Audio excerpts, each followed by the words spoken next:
అయోధ్యను విడిచిపెట్టిన తర్వాత శ్రీరాముడు, సీత మరియు లక్ష్మణుడు దండకారణ్యంలోకి ప్రవేశిస్తారు. అక్కడ అనేకమంది మహర్షులను కలుస్తారు. వారు రాక్షసుల వల్ల ఇబ్బందులు పడుతున్నారని చెప్పి తమను రక్షించాలని రాముడిని కోరుతారు. రాముడు వారికి రక్షణ ఇవ్వాలని మాట ఇస్తాడు. తరువాత వారు గోదావరి నదీ తీరంలోని పంచవటి అనే ప్రదేశంలో నివసించసాగారు. అక్కడ లక్ష్మణుడు ఒక చిన్న ఆశ్రమం నిర్మిస్తాడు. వారు ప్రశాంతంగా జీవనం సాగిస్తుంటారు. ఒకరోజు రావణుడి చెల్లెలైన శూర్పణఖ అక్కడికి వస్తుంది. రాముడి అందాన్ని చూసి అతనిపై ప్రేమలో పడుతుంది. రాముడు ఆమెను తిరస్కరిస్తాడు. తరువాత లక్ష్మణుడిని పెళ్లి చేసుకోవాలని ప్రయత్నిస్తుంది. ఆమె సీతపై దాడి చేయడానికి ప్రయత్నించడంతో లక్ష్మణుడు కోపంతో ఆమె ముక్కును, చెవులను కోసేస్తాడు.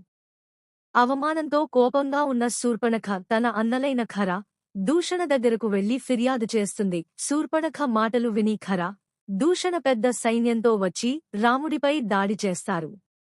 కాని రాముడు తన పరాక్రమంతో వారిని మరియు వారి సైన్యాన్ని సంహరిస్తాడు.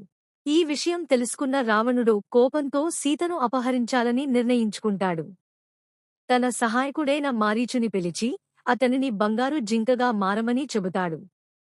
పంచవటిలో ఆ బంగారు జింకను చూసిన సీత అది చాలా అందంగా ఉందని భావించి రాముడిని దానిని పట్టుకుని తీసుకురమ్మని అడుగుతుంది. సీత కోరిక మేరకు రాముడు ఆ జింకను వెంబడిస్తూ అడవిలోకి వెళ్తాడు. కొంతసేపటి తర్వాత మారీచుడు రాముడి స్వరంలో హా లక్ష్మణ అని అరుస్తాడు. అది విని సీత భయపడుతుంది. రాముడికి ప్రమాదం జరిగిందని భావించి లక్ష్మణుడిని వెంటనే వెళ్లమని బలవంతం చేస్తుంది. లక్ష్మణుడు సీతను ఒంటరిగా వదిలి వెళ్లిపోతాడు.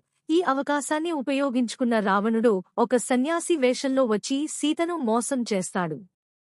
ఆ తరువాత తన అసలు రూపం చూపించి సీతను బలవంతంగా అపహరించి పుష్పక విమానంలో లంకకు తీసుకుపోతాడు.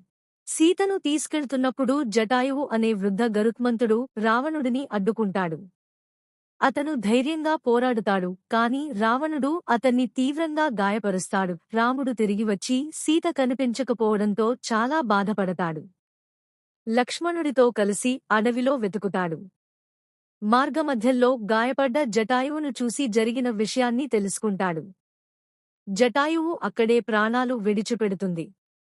రాముడు అతనికి అంత్యక్రియలు చేసి సీతను వెతకాలని సంకల్పిస్తాడు. వెతుకుతూ వెళ్తూ రాముడు శబరి అనే భక్తురాలిని కలుస్తాడు. ఆమె ఎంతో భక్తితో రాముడికి పండ్లు సమర్పిస్తుంది. ఆమె ఆశీర్వాదంతో రాముడు ముందుకు సాగుతాడు.